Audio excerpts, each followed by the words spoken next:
Hello, YouTube. This is Mr. Hanson, broadcasting from my basement in April of 2020. This is the book that is scheduled to be taught for 6th grade. It's called Flush, and it's by Carl Hiaasen. These videos will be one-take wonders, meaning if I make mistakes, I apologize, but I'm just going to keep going with them as we go. Anyway, Carl Hiaasen is 67 years old, according to his website, that I checked out, and you can certainly check that out. It is CarlHiaasen.com, and it says that he has written over 20 novels, and he also works for a newspaper called the Miami Herald. So if we check out his book, we're going to read through chapter 1 today, just to get used to the story. As we read this, just focus on reading comprehension, focus on following the storyline. Think about a plot, which includes the events that happen in the story, who the characters are, what a potential conflict could be, and then we are always trying to think about that concept of a theme. One other thing before we start, this book has a copyright of 2005, and here's our dedication page for the Mighty Quinn. And again, I apologize about the lighting. This is a pretty low-budget production. Chapter 1. The deputy told me to empty my pockets, 2 quarters, a penny, a stick of bubble gum, and a roll of grip tape for my skateboard. It was pitiful. "Go on inside, he's waiting for you," the deputy said. And remember, a deputy is basically a person who works for a police department. My dad was sitting alone at a bare metal table. He looked pretty good, all things considered. He wasn't even handcuffed. "Happy Father's Day," I said. He stood up and gave me a hug. "Thanks, Noah," he said.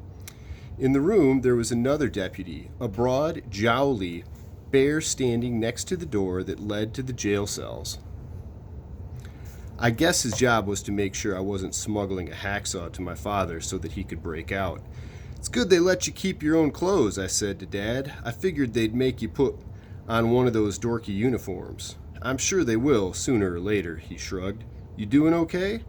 "How come you won't let Mom bail you out?" I asked. "Because it's important for me to be here right now." On to the next page. See if this will work like that. Not bad. "Important how? She says you'll lose your job if you stay locked up." "She's probably right," my dad admitted. He'd been driving a taxi for the past year and a half. Before that, he was a fishing guide, a good one too, until the Coast Guard took away his captain's license. He said, "Noah, it's not like I robbed a bank or something." "I know, Dad." "Did you go see what I did?" "Not yet," I said. He gave me a wink. "It's impressive." "Yeah, I bet." He was in a surprisingly good mood.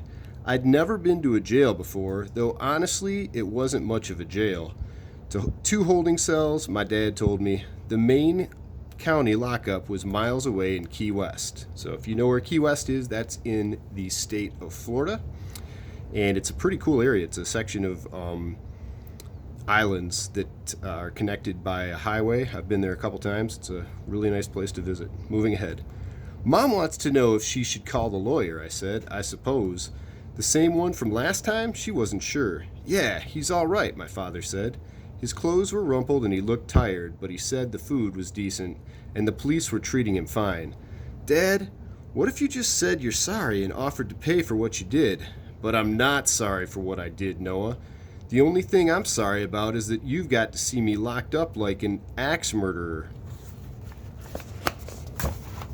Page 3. "The other times my dad had gotten in trouble, they wouldn't let me come to the jail because I was too young. I'm not a common criminal." Dad reached across and put a hand on my arm. "I know right from wrong, good from bad. Sometimes I just get carried away. Nobody thinks you're a criminal." "Dusty Millman sure does." "That's because you sunk his boat," I pointed out.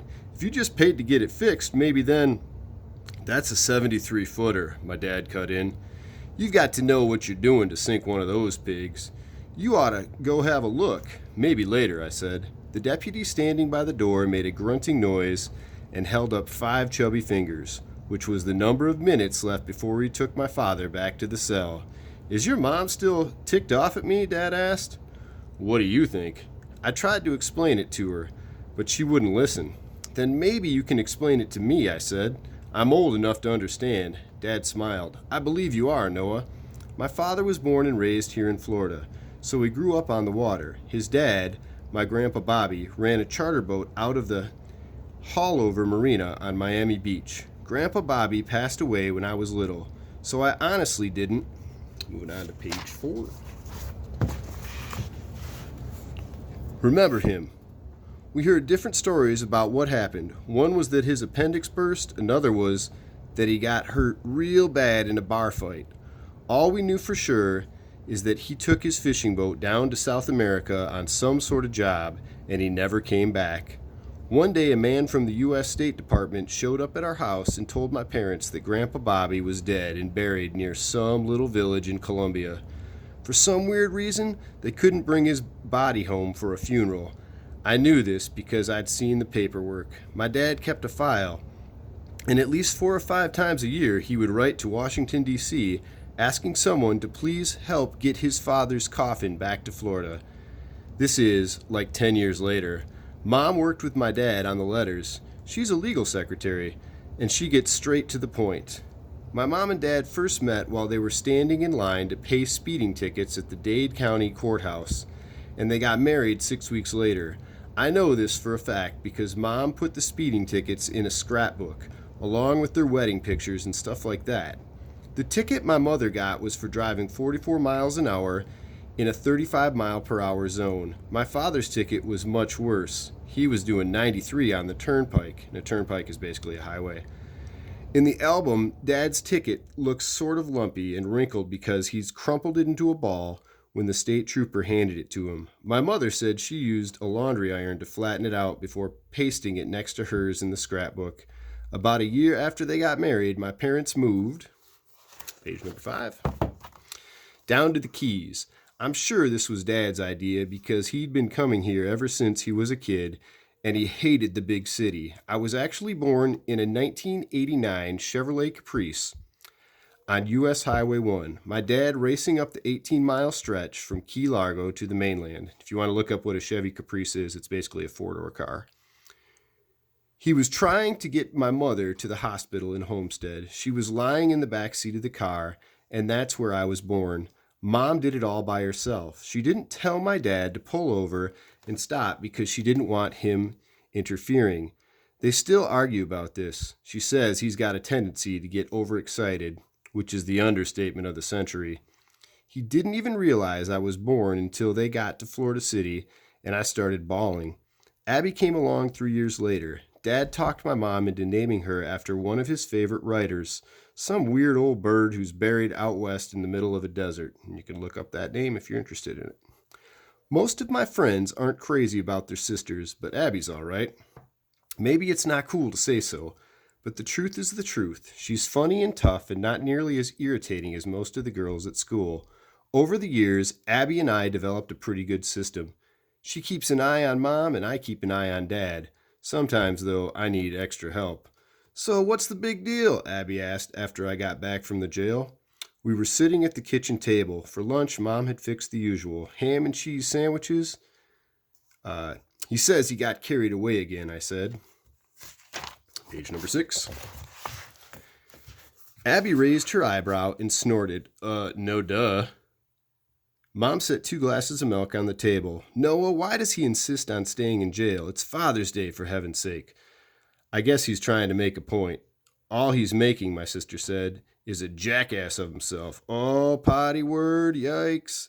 "Hush, Abby," Mom told her. And again, this book was approved by the school board, so you can be aware of that.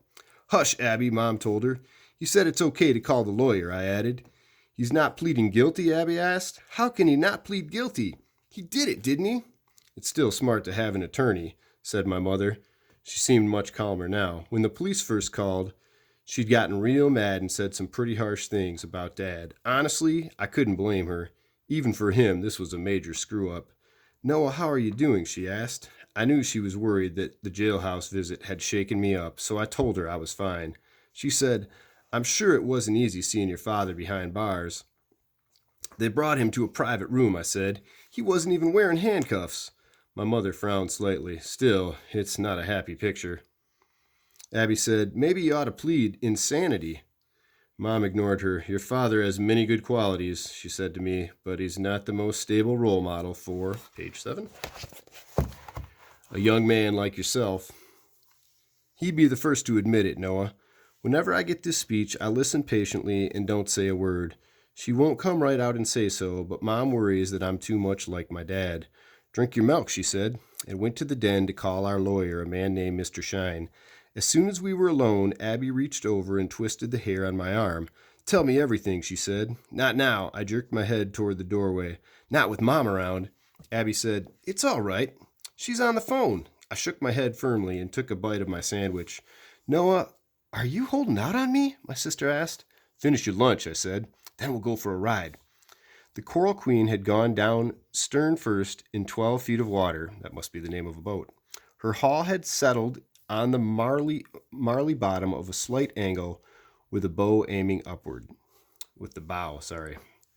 She was a big one, too. Even at high tide, the top 2 decks were above the waterline. It was like a big, ugly apartment building had fallen out of the sky and landed in the basin. Abby hopped off my handlebars and walked to the water's edge. She planted her hands on her hips and stared at the crime scene. Couple more pages here. We're doing pretty well. Hang right in there. I think I got enough bandwidth on this to, or not bandwidth, but memory to upload this beast. Page 8. Here we go. We've got the kids talking to each other over by the boat. Whoa, she said. He really did it this time. It's bad, I agreed. The Coral Queen was one of those gambling boats where passengers lined up to play blackjack and electronic poker and to stuff their faces at the all-you-can-eat buffet. It didn't sound like a ton of fun to me, but the Coral Queen was packed to the rafters every night. There was one major difference between Dusty Muleman's operation and the gambling cruises up in Miami.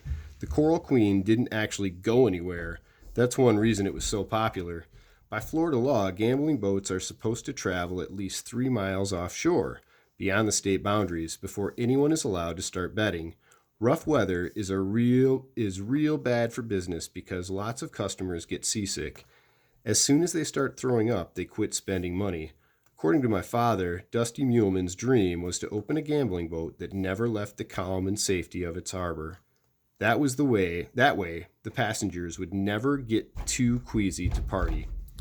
Only Indian tribes are allowed to run casino operations in Florida, so Dusty somehow persuaded a couple of rich, I'm going to say this probably wrong, I'm going to say and you can correct me in the comments, Mikosikis from Miami to buy the marina and make it part of their reservation. Dad said the government raised a stink, but later backed off because the Indians had better lawyers. Anyway, Dusty got his gambling boat, and he got rich. Page 9.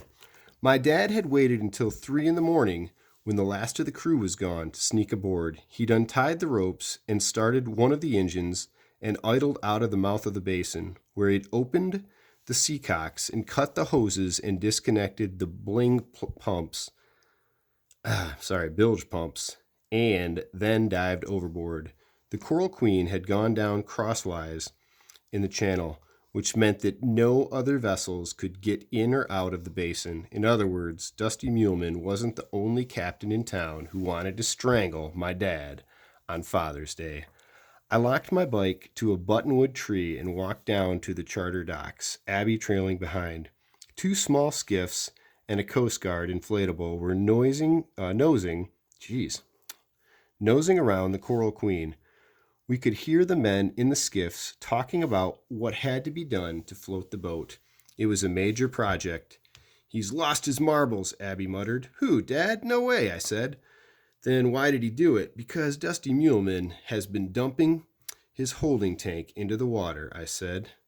Abby grimaced. Yuck, from the toilets?